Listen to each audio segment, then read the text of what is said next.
right, everybody, I want to welcome you to our Rhodes information session for Fellowship February. I hope you've been going to some of our other events. I think we've had some good ones. This week coming up, we have our diplomat in residence is going to be doing something on State Department programs, so International Comparative, you should be at that. And then Schwartzman will be here later this week as well. All of the events, of course, are on our website. And I think that'll take us through Fellowship February, thankfully. It's been a long month. So today we have, we're doing Rhodes, of course, and so we have our panelists. I have Claire Wang, who y'all should know is a senior, Ariel, Kantor. Both Rhodes winners. Quiche sent his regrets. He had a conference he had to go to. And we have Dr. Elizabeth Quiche, who was a great Duke faculty member first. We sent her off to Agnes Scott College for many years, where she was president of Agnes Scott, which is a wonderful little school. If you don't know about it, tell your little sisters about it. Absolutely. It's an awesome, awesome place. Right. And now she is the new warden at Rhodes House. And we are also blessed that she is currently on our board of directors, and so we were able to snag her after the board meeting to come and visit with us. So what I want to do for the first little bit of this session is to spend some time just talking about what is a Rhodes, and sort of ask that question. So I think my first question is what the heck is a Rhodes? Okay. I guess should I start on that? I think you should probably start. Should. Okay. So the Rhodes Scholarship is actually the world's oldest international postgraduate fellowship. So we're 116 years old now. Started in 1903. That's quite something. And what is so it's a global fellowship. There are an increasing number of countries. In fact, now anybody from any country can apply, thanks to our new global scholarship. And it is for study at Oxford University, so that's one of the things that's distinctive about it.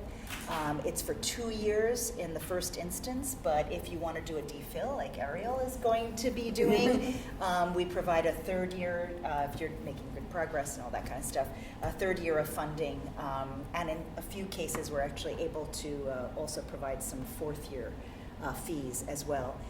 But what makes the Rhodes magical, I would say, is that from the very beginning, it was envisioned as a fellowship that was, for strong students, but it was also for people of a certain kind of character and leadership potential. And so I think that's one of the things that really makes it a special kind of process and a special kind of community, because people are selected for in the words of Rhodes's will, people who have sympathy for the weak and instincts to lead, and a character that is concerned about truth and justice. And, now that may sound like really, really lofty stuff, but what it means is that as we're trying to select Rhodes Scholars, we're really trying to get a sense of what makes them tick. And what is it that is what is it that you're passionate about? What is it that you care about? What kind of person are you? And of course, we're talking about young people, right? But we're thinking about like what have you done so far, but then also what your potential is for the future. And so I think that is actually one of the really special things. We were talking about this on the way over, is that Rhodes is, we're trying to find that kind of spark, and it makes it a pretty special kind of selection process. Just very briefly, I'll say that what happens then is that you have, if you get selected as a Rhodes Scholar, you have to then apply to Oxford. So both Claire and Ariel are in the midst of this process. You apply to Oxford into an academic program, into a college. So you come to Oxford and you have sort of several memberships. You're in an academic program.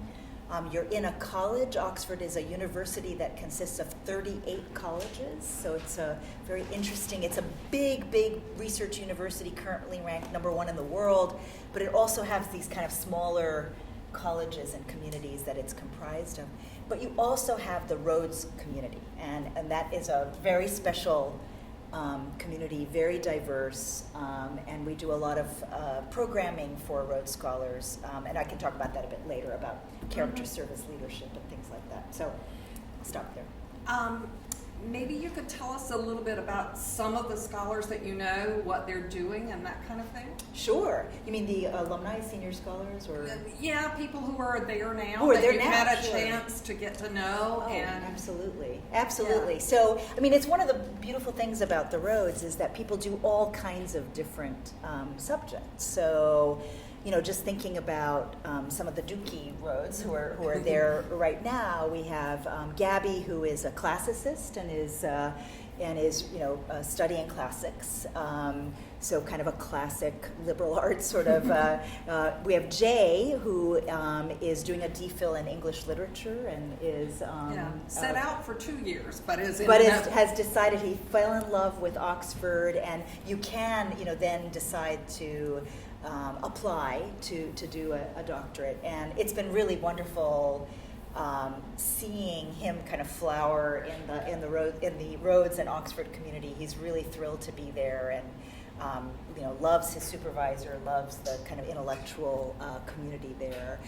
We have people who are doing genetics and statistics and artificial intelligence, and just the range of topics is really, really wide. And a lot of scholars are also interested in various kinds of, for instance, we have scholars who are very interested in entrepreneurship.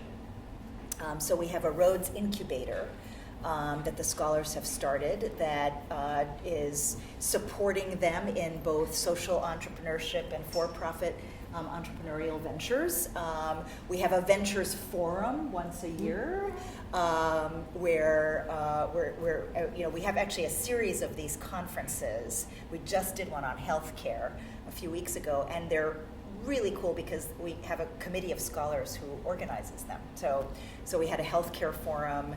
We had one jointly with the Schwartzman Scholarship Program on public leadership earlier this year, and then we have ventures coming up. And with ventures, we bring all kinds of people in to talk about how the field of entrepreneurship is evolving. But we also students get to pitch their ventures and get feedback. So just as an example, a Canadian Rhodes Scholar just sent me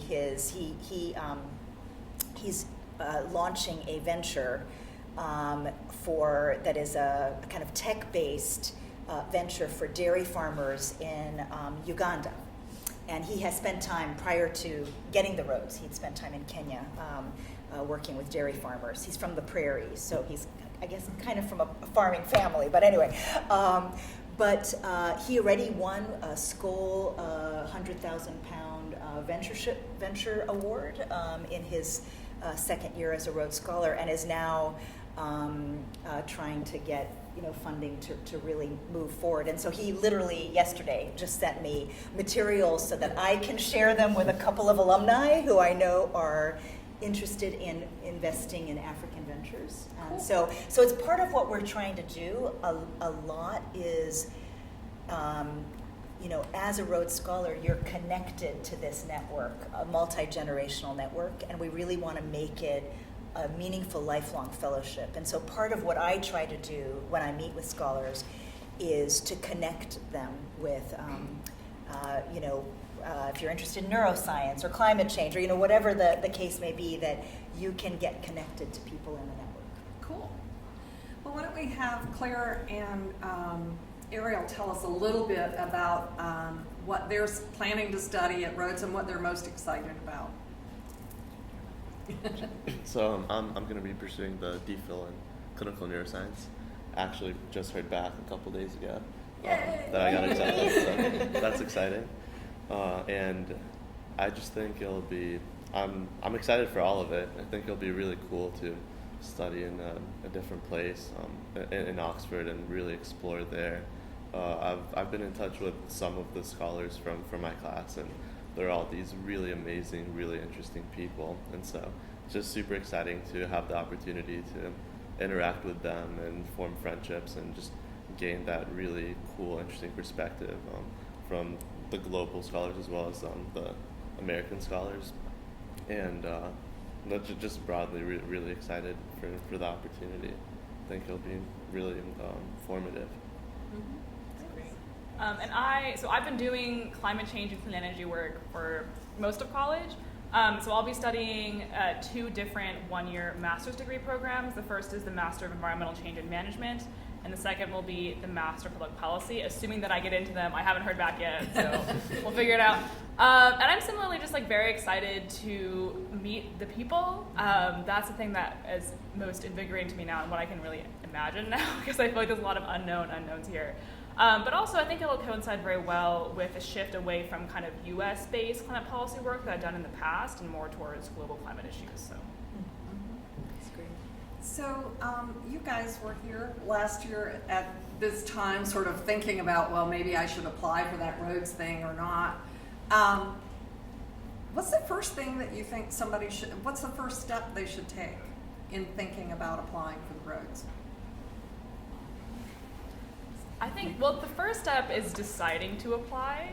I actually was not planning on applying. I mean, I guess that goes back to your question about what is a Rhodes Scholar. I was like, whatever it is, I'm not bad. I would never use the word magical to describe myself. I don't know if I could ever live up to that. And so I thought that I was there's no way I'm ever gonna get it. Even the act of applying is such hubris that I could get it. That I could have not had access to any of this simply because I didn't think that I was capable of doing it. And so I really encourage you, even if you think it's a long shot, you will have people who believe in you and think that you can do it, and you should also believe those people.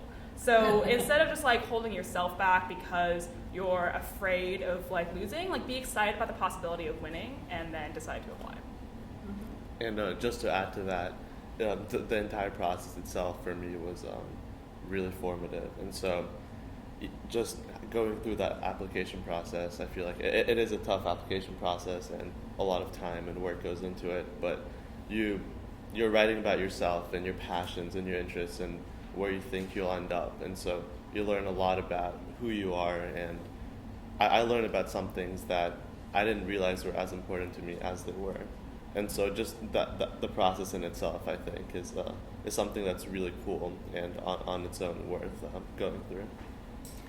Can I just Yeah. underscore Oh, yeah. that? I believe in that so passionately that, if you think about it, I suspect that everybody in this room is super busy as a college student, right? Mm-hmm. And you're doing a million things, and college doesn't always invite you, or much less force you, to think about how it all hangs together.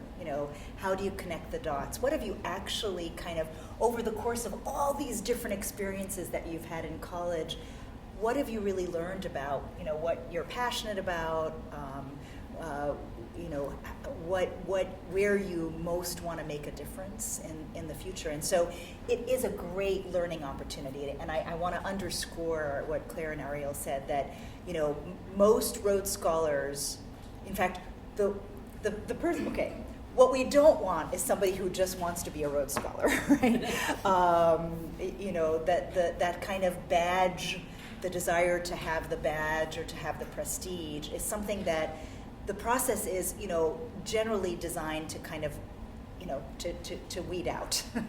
And so I really want to underscore, you don't have to think that you are that magical person. It's go for it, because the process itself is, you're going to learn so much from that process of writing the personal statement, of thinking about who among the people that have taught you or have worked with you, you can ask to be recommenders, to have those conversations with people who you've asked to write letters of recommendation. That's actually a really good thing to have to do, in the senior year of college. And then if you're lucky enough to be invited for an interview, the interview process itself is a win or lose, is a great learning experience. So go for it.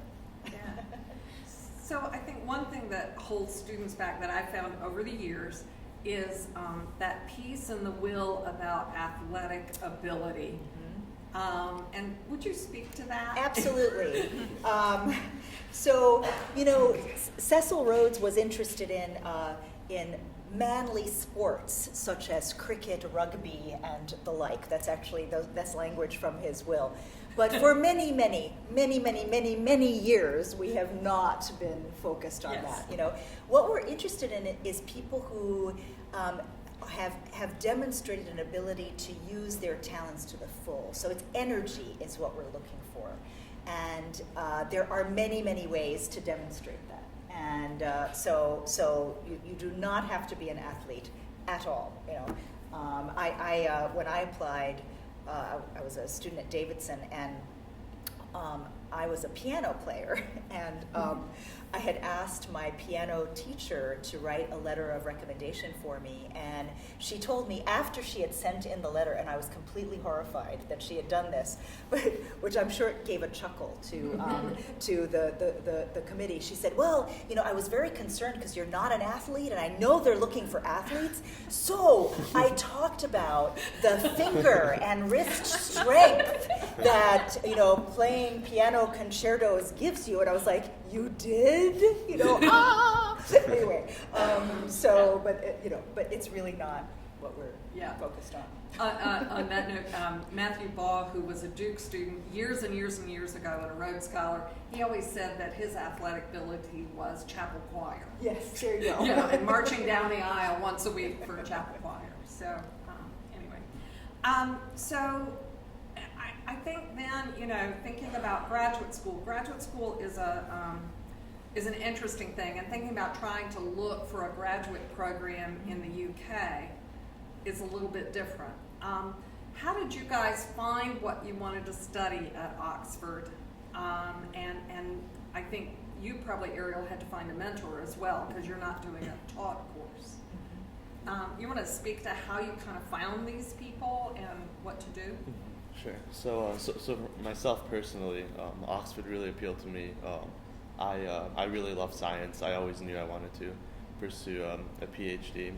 And so the system in the UK, having the opportunity to just dive right in, was really attractive to me. You save time, but then you also, you can just go directly into the research you want to do. And for myself, I felt pretty confident in the area I wanted to go into. And as far as finding a mentor, so that part was actually pretty easy after the Rhodes. So the scholar network is just amazing, and everyone is super helpful and open.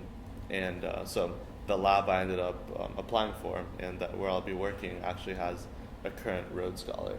And so I reached out to a few, and he was really helpful and gave a lot of really good guidance, and ultimately convinced me to apply to that lab. But I would say the process there was definitely much easier than I expected it to be. And so there's two different types of master's degree programs. One of them is an MSc, which is just like you take classes for a year. And the other one is an MPhil. Also, you can speak more of the nuances of this. This is very, of course. But the MPhil is like all the curriculum in the MSc for the first year, and then the second year you do like a thesis, research project, etc. And so I actually know that I don't like research. I would much rather apply the solutions than try to like mull over what the solutions could or should be. So I'm just going to do a taught master's program, and it was also relatively easy because I was like, I know I want to do a program that's focused on the environment, that's very application-based and solutions-oriented, and then the one master's that was the best fit for that was the environmental change and management one. And then for the MPP, I was like, I want to do policy work. So relatively straightforward in my experience, Yeah, and I guess the other thing I would add is that so people can do a research degree taught master's or as Claire said, a combination. The other thing which actually some scholars choose to do, it used to be much more common than it is now, but it still happens, and I think it can be a really successful route, is to do a second bachelor's. So for instance, we have a first-year scholar this year from Georgia Tech who had done engineering at Georgia Tech and decided to do politics, philosophy, economics as a second bachelor's degree. So if you're interested in doing a kind of pivot and you feel like, I've always wanted to study something, especially, PPE is a really famous degree at Oxford, but there are a number of these undergraduate degrees, so that's also an option. Okay. All right. What's the biggest thing you've learned along the way? That you can talk about. I think it really is that narrative that Dr. Quiche was talking about, just like articulating why you do what you do. Because I feel like for me, and probably for a lot of people, like we found something maybe relatively early and we just kind of ran with it. But to take that step back and be like, actually, what are the factors in my life, like back to like even to childhood, which is something that I referenced in my personal statement, and like how has that shaped what I do and why I want to do it and how I want to impact that, I think is the most valuable thing. Because I definitely had a few kind of like crises where I was like, who am I anymore? But productive crises and helpful. Yeah, it's great. I think my experiences were actually quite similar to that. The greatest value for me was just sort of taking a step back and having the opportunity to reflect. And so, I think a lot of us, myself especially, I'm very much push forward, and so I pick something that I love to do, and I do it, but I don't take as much time to step back and really think about the reasons why I'm doing it, why it is so important to me, and just broadly how I think I'm going to move forward. And so the opportunity to do that, which you kind of have to do that, but I think it's just really valuable to me. How about questions from the audience? Who has a question for these guys? You don't often have a chance to have this storied panel in front of you about getting started or the process or things that you are curious about. Yes? Hi, I'm Casey. I'm a junior. I'm an international comparative studies major. And I have a question for Claire and Ariel about the process. So in your senior year, did you guys underload or change around your classes or activities knowing that you're going to go into a very rigorous application process? So I did not. Actually, you can get most of the process started in the spring and going into the summer. And so most of the application materials I pushed through during the summer, and then most of the fall semester was just more refining it. So there's different ways to do it, but for my experiences, I didn't see the need to do that. Yeah, I would agree with that. So there actually is an interim deadline that USIF sets in the summer to get you to start thinking about it and working on it. So definitely use the summer months, the times you have off, or starting now even, to think about just the beginning of crafting that narrative, I guess. I think that in fall semester, it was the 2 weeks between learning that I had an interview and the interview itself was very stressful and busy, but I don't think other than those 2 weeks, there was a significant time increase due to the scholarship application process that would have needed any changes to my course schedule. Yeah. And also just so folks know, the application itself for Rhodes is a 1,000 word personal statement, a resume, and a CV. So some other ones like the Marshall have 5 different kind of long essays, but the Rhodes one is more compact. And it's difficult because you're actually not allowed to have anybody else directly edit your personal statement. You can kind of generally bounce ideas off of people, but it really is your work. And so people sometimes really like that because it allows them to really dive into what they want to do. Sometimes it can be kind of stressful. But anyway, that's just what the application itself looks like. And then in terms of letters of recommendation, that it's up to 8. And at least 4 of them have to be people who've taught you in college. So that's the other piece. And actually, the earlier you can get started, the worst thing is to ask somebody to write a Rhodes letter, a week before the deadline. Right.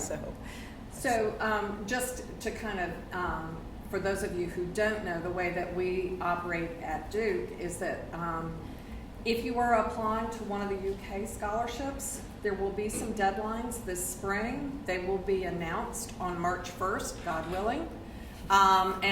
So there are several things that you will do this spring to kind of get you started, get your juices flowing, getting you ready for what's to come.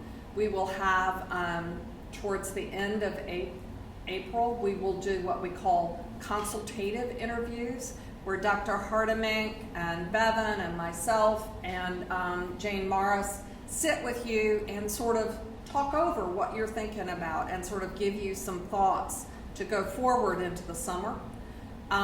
For scholarships other than the Rhodes, we will do drafts during the summer, and there will be ways to sign up during the summer for an appointment to actually have your stuff workshopped, and you would send your whatever it is, your resume. We look at those very carefully for you, and some of your other things. We would do that a couple of times during the summer. Everything will be due August the 9th. Okay? If you want to be endorsed by Duke, it will be due on August the 9th, and nothing is, we don't extend that deadline. Okay? But you can keep working on it after that. Yeah, there's still work. Yeah. You can still work on it, but we'll need to see some a fairly polished product at that point. Okay. Other questions? Thank you. Yes, sir. I had a couple of questions for Ariel. So the first question I had was, why did you choose the DPhil over like a research-oriented master's?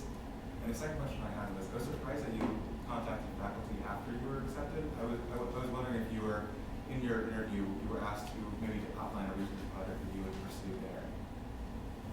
Sure. So I did contact faculty before I was accepted at several universities within the UK. And so, yes, having if you're interested in pursuing a research degree, having sort of you don't have to have specifics, although I did ask in my interview specific questions related to experiments I would design. But you do have to have at least a broad idea of specific what you want to study and how you want to go about studying that. And so, to answer the second part of that, why the DPhil? For me, I just think that the DPhil goes into greater depth than a master's research degree, and I always knew that I wanted to go really deep into something, and I've always loved research. It's been a very big part of my time here at Duke, and so it was just the degree that made sense.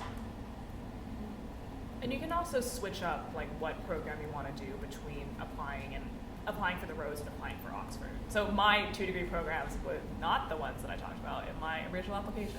So. And you can switch up your advisors too. And so I had different advisors that I suggested as broad ideas of what type of research I would want to do, and then ended up switching those as well. Yeah. Basically, once somebody is selected as a Rhodes, we schedule a Skype conversation with each scholar to kind of talk through the programs that you're thinking about. Part of it is also we try to stay abreast of this.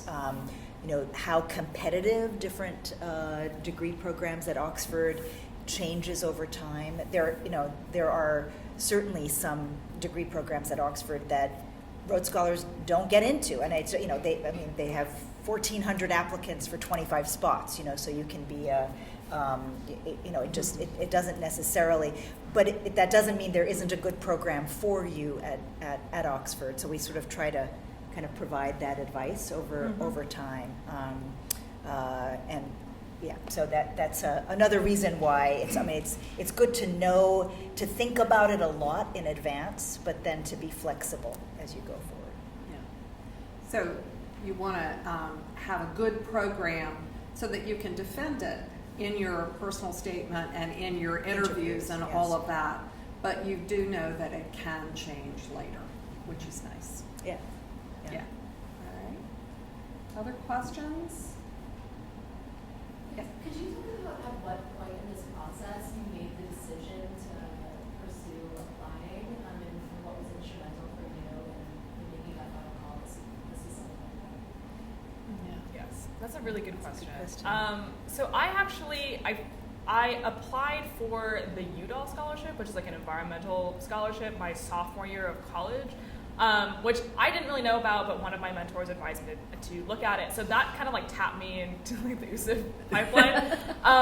But it's a really good question, because one of the things I was going to say was like really critically evaluate why you want to apply for the Rhodes, because I feel like, I mean, everyone here is probably very accomplished and might have like a pressure to like keep chasing shiny things. But if those shiny things don't actually align with what you want to do, then like don't chase them. And so the reason why I decided to apply for the Rhodes specifically was because of the pivot that I wanted to make from US-based climate work, or really was energy work, into international climate work.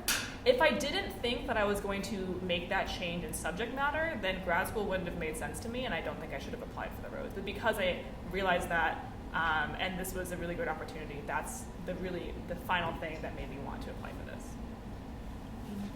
For me, it really was USIF and the consultation interview. And so going in, I was very hesitant. I really only learned about the Rhodes my junior year. And then I hear all these stories of kids planning out their entire college experiences and even starting in high school preparing for this. And so it can be really overwhelming. And so for me, speaking with Babs and Jane specifically, it was just really helpful and really cemented the reasons why I wanted to pursue the Rhodes.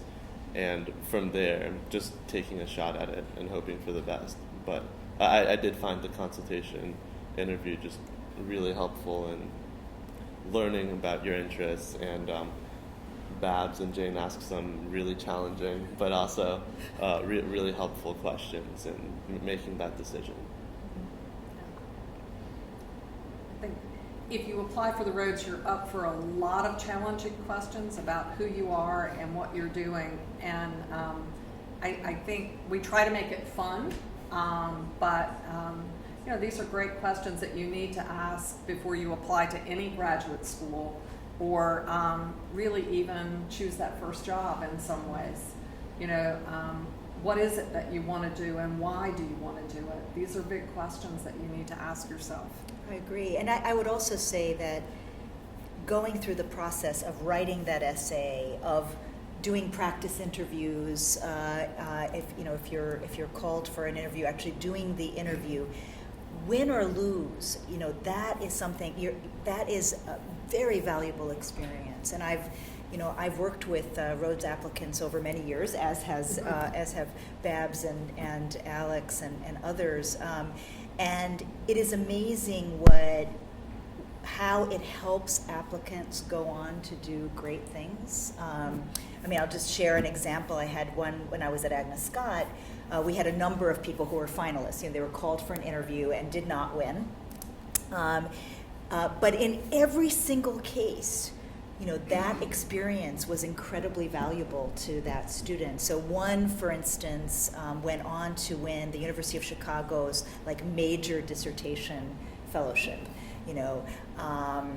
Another ended up getting into Harvard Divinity School and getting one of their kind of biggest scholarships. And each of these involved interviews, and they said, both of them said to me, having gone through the Rhodes interview process, I felt so well prepared for these other things. So that's I think I very much, I remember way back when I was in that situation, but I always tell applicants that approach this as a learning experience. Recognize, and I cannot underscore this enough, recognize that we take it very seriously and we do our best, but there is an element of crapshoot, in whether you, and sorry, but it's true. By the time you get to that point, everybody is awesome, right? And so lightning may strike and you may win or you may not, and it's not some from on high assessment of whether you're magical or not. Having said that about magic, I want to make that clear. You're all magic. But if you approach it in that spirit of, this is an incredible learning opportunity for me, and I'm gonna try to enjoy it and lean into it. And even in that interview, of course, everybody's nervous, but try to kind of enjoy it to the best extent possible. Then that's going to serve you well, win or lose. Mm-hmm. Other questions? Yes, ma'am. One for me. Would you mind talking a bit about what it means to be endorsed by Duke, what that process is like? Are there limits to how many people Duke endorses? Okay.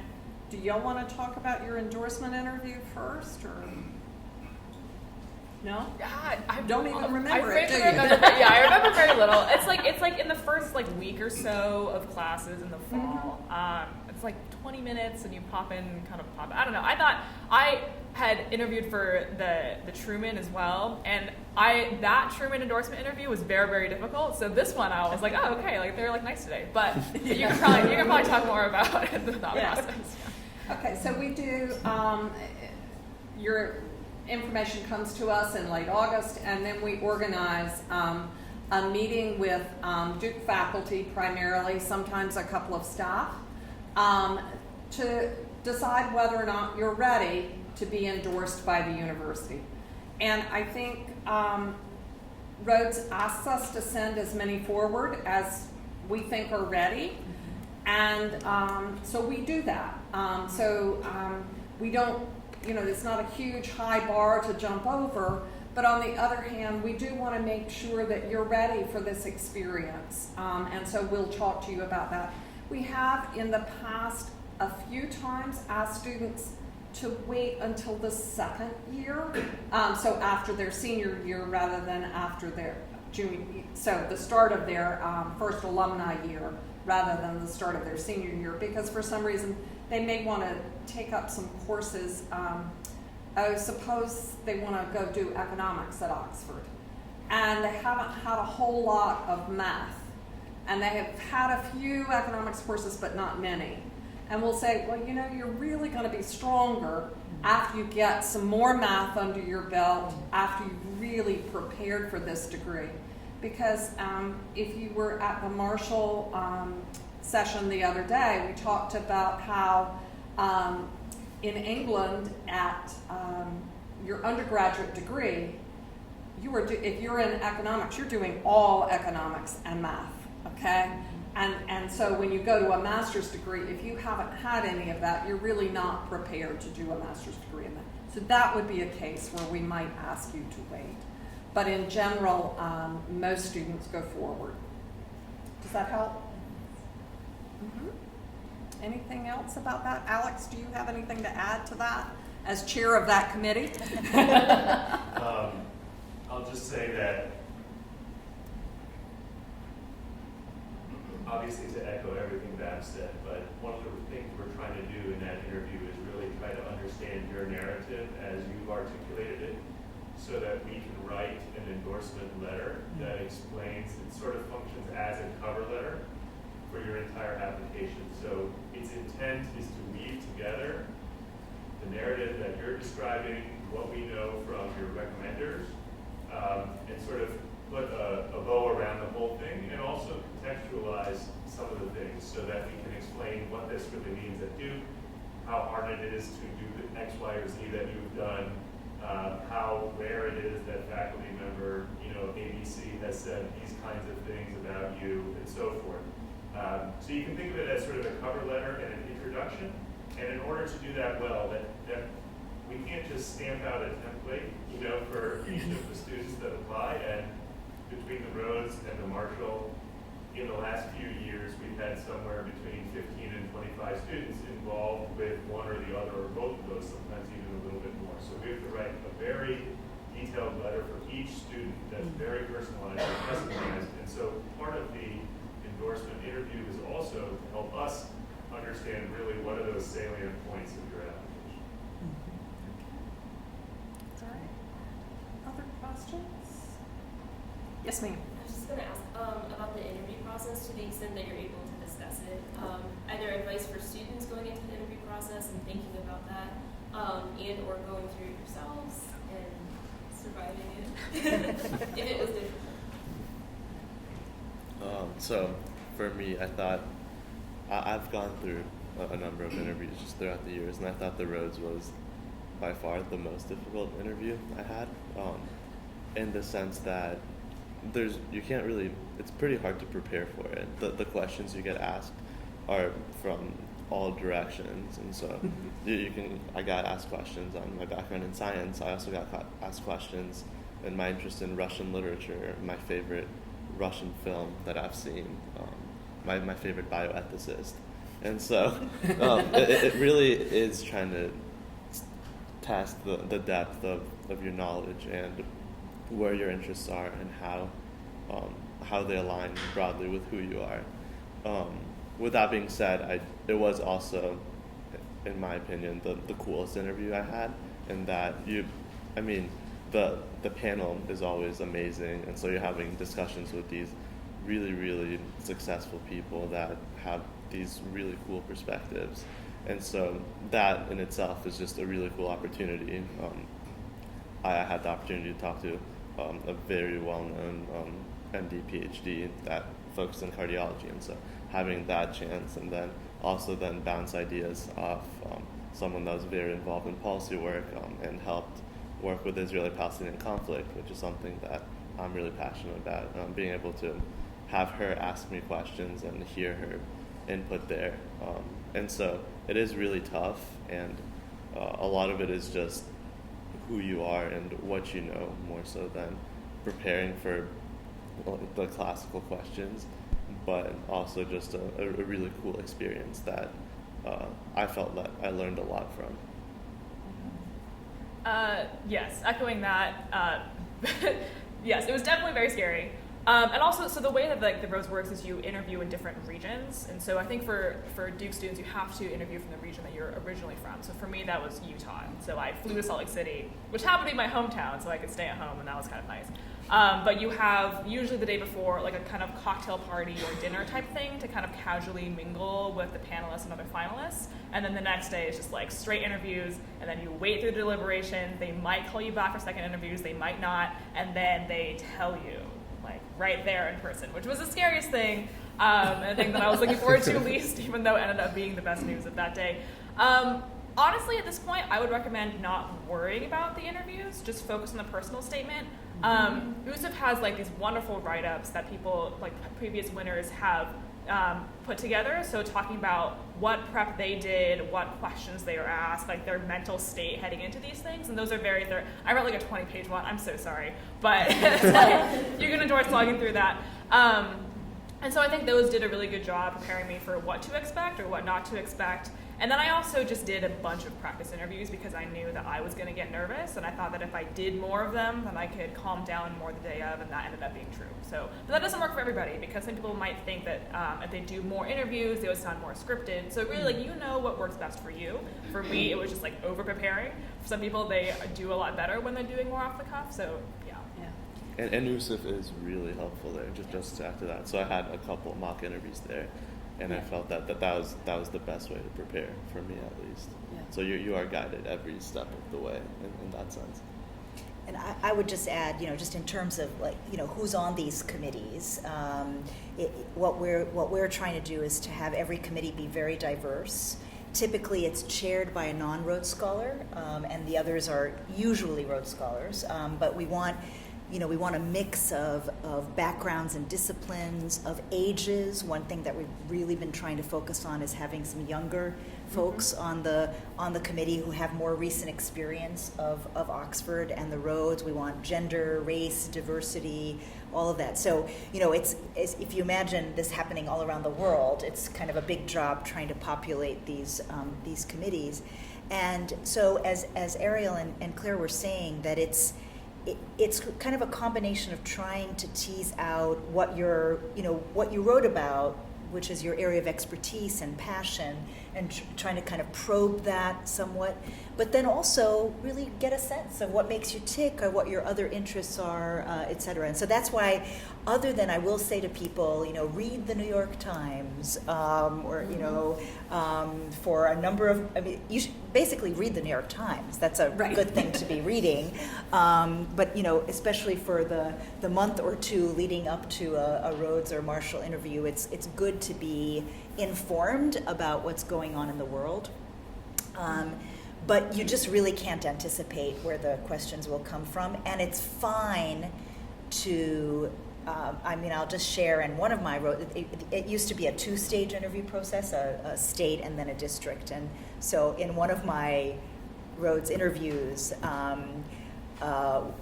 when I walked in, one of the gentlemen asked me to just named 10 names and asked me who they were.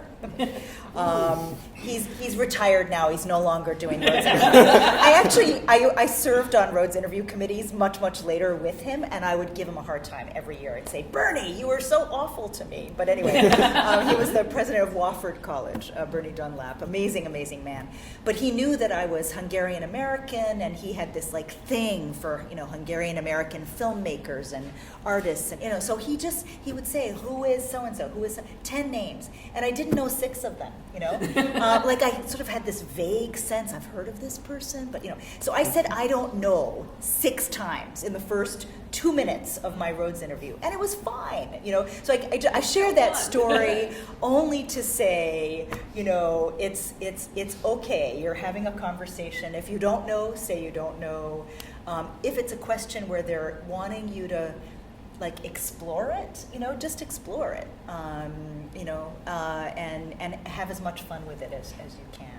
Have it be a real conversation, And I will mention one other thing is that on the Rhodes Trust website, there are some cool little, I don't know if you guys ever looked at these, but they're videos of current scholars talking about each of the stages of the application process, and so you might want to check that out. There's some very cute things that they say about the interview, so. Yeah. Yeah. My advice is, as Elizabeth said, let's not worry about the interview yet. There's plenty of time to get there. I don't know if you've met Scott Irwin in London yet, but Scott is an old family friend, and he told me once, he said, the way to win a Rhodes is to be able to have a conversation on anything in the world. Okay? And so be widely read, know a lot of stuff, know stuff in your subject and out of your subject. Enjoy reading the New York Times and widely. And things will be okay. You can do this. It's a conversation. Go out and read and be able to have conversations. Whatever you're doing this summer, plan to have good conversations during it. Okay. So this is sort of the official end of the information session for students. We're going to transfer. I know we've got some former Rhodes in the room now, and we have fellowship advisors in the room now. And so they're going to ask some questions about what's changed at Rhodes. Y'all are welcome to stay, or you may leave if you choose. So we wanted to kind of ask you a couple of questions about what's changed at Rhodes, and I think we started to have this conversation in the car. Yes. And so, I think my first sort of, Rhodes has been expanding the outreach to lots of other countries, including the new Global Rhodes, which I think is a really exciting opportunity.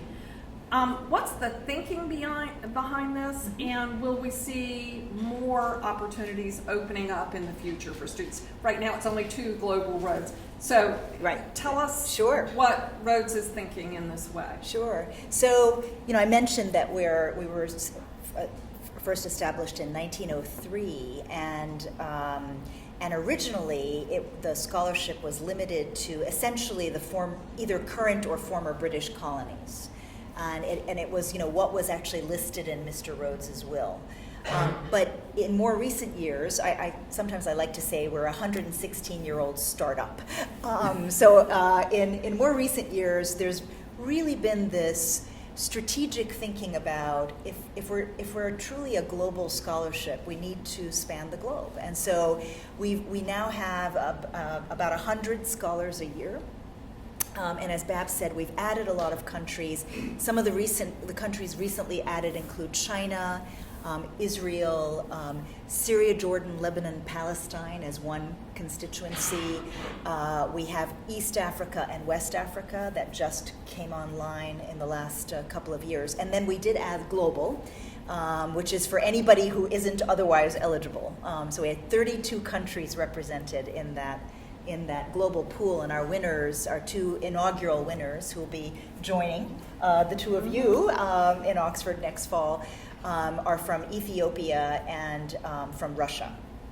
So we do plan, I just started as warden 7 months ago, so we're in the midst of a strategic planning process, but we're very much excited about continuing that global expansion. Rhodes will be 125 years old in 2028, so it seems to have a nice ring to have 125 Rhodes Scholars per year by then, and that still would be a pretty intimate and small community, because we do want it to be a community where everybody gets to know everybody else, and kind of can feel like the house is their home. Rhodes House is their home and their gathering place. But I'm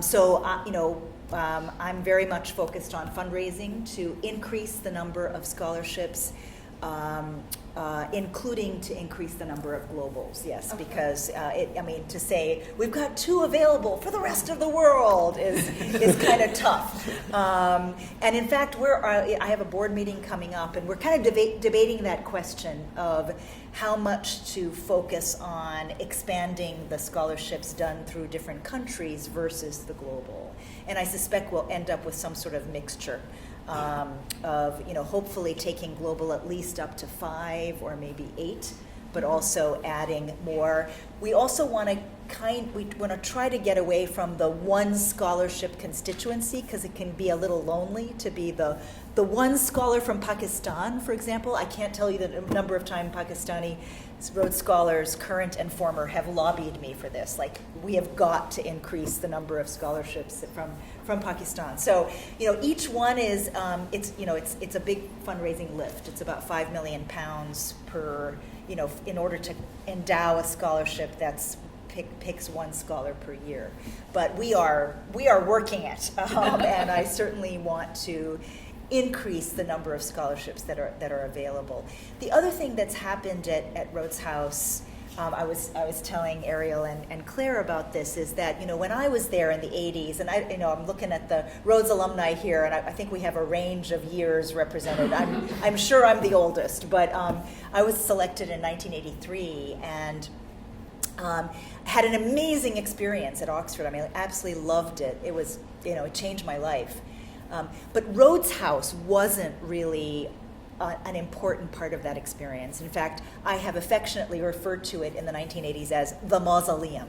It was just, there really was not much going on. And what has happened really in the last 10 years, and particularly in the last 5 to 7, is that there's been an intentional effort to foster community among the Rhodes Scholars, and it is now a really vibrant and lively place. And so what that includes things like an orientation that's organized by the scholars for the scholars. We have this series of retreats about character service leadership, because we've selected people on leadership potential for 100+ years, but then we didn't do anything with them in Oxford, to kind of cultivate those skills and qualities. And so we do these retreats that are really about, there's so many different ways to lead. We're not, there's not a kind of a single mold of a Rhodes Scholar, but we want every Rhodes Scholar to be able to think deeply about their values and their shadow side and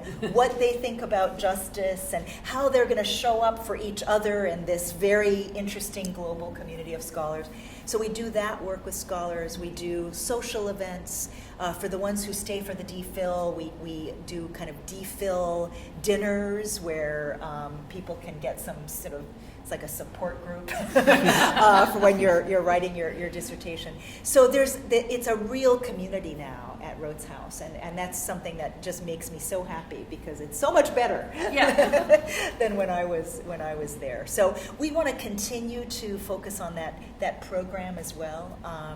And then the other thing that we're doing is a lot of convenings, and Rhodes Scholars are involved in organizing those. So we're actually going to do one on the humanities next year, which I'm super excited about, because these convenings are fairly new, and they've ended up focusing on things like entrepreneurship and healthcare and public leadership. And I realize that we have so many Rhodes Scholars out there who are humanists, and so we really want to do a convening that focuses on the humanities. We want to do a climate change one. I've already mentioned that to Claire. We did one on climate change a couple of years ago, but want to do another one. And so, I think, and each of those, what makes them unique is they're organized by scholars. So there's a committee of scholars, very multinational, that helps put the program together, and it's a lot of fun.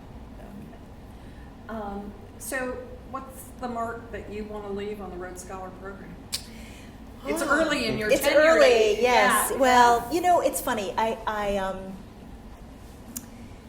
want it to be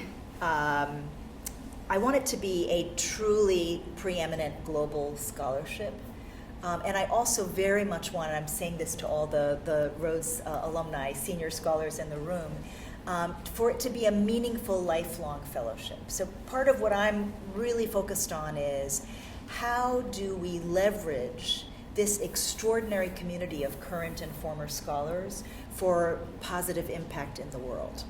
And so part of what we're focused on is how do we connect current and alumni, senior scholars, who share the same passion and kind of be a catalyst for you to make connections and do stuff in the world, So just to give you some examples, we have a lot of Rhodes Scholars alumni who are focused on educational access and equity in all kinds of ways. I mean, the Aurora Project, which has done an amazing job of opening up doors of opportunity for Aboriginal and Indigenous students, and it's run by a Rhodes Scholar. We have Teach for the Caribbean, which is run by a Rhodes Scholar. We have Bridge Quest. Quest Bridge. That didn't sound right. Quest Bridge, which is a program across the United States, founded by a Rhodes Scholar. I could just go on and on. But a lot of these people don't know about each other, and so we're trying to bring them together so that they can collaborate and learn from each other, and also especially connect with current scholars. So at each of our convenings, we do speed mentoring sessions. It's not speed dating; it's speed mentoring, where scholars can sign up, to meet with people and ask them for advice about their trajectory and their pathway. So I want to make this a truly transformative experience for every Rhodes Scholar, to support every Rhodes Scholar to make the most of their time in Oxford, but also for it to be a lifelong fellowship that is meaningful and has a positive impact in the world. And I'll also just mention, just to kind of, this is kind of a little bit of PR for other things that Rhodes is doing that I want everybody in this room to be aware of. We now have 2 other platforms. These are strategic partnerships that are run out of Rhodes House. And there could well be somebody in this room who might be interested in one of these in the years to come. So we run the Schmitt Science Fellowship Program, which is a postdoctoral science fellowship for science PhDs who want to pivot for a postdoc year to an area different from what they did their initial doctorate in. And they want to do that because they're problem-driven and they want to make a difference in the world. So it's the goal of the Schmitt Science Fellowship Program is to train the next generation of science leaders who are interdisciplinary and have that kind of leadership focus. And so that's something, if you're doing the sciences, keep that in mind. Duke gets to nominate people, as does Oxford, and all kinds of institutions get to nominate people for the Schmitt Science Fellowship. The Atlantic Institute is a program that coordinates 7 fellowship programs that are mid-career fellowship programs focused on social equity, and they include brain health, for neuroscientists, racial equity, health equity. So these are 7 programs all around the world, and Rhodes House coordinates the alumni engagement across those 7 programs, and we're also trying to leverage that fellowship for impact in the world. So part of our vision is to bring leaders together who want to make the world a better place, and to create that kind of connectivity, sort of fellowship of fellowships.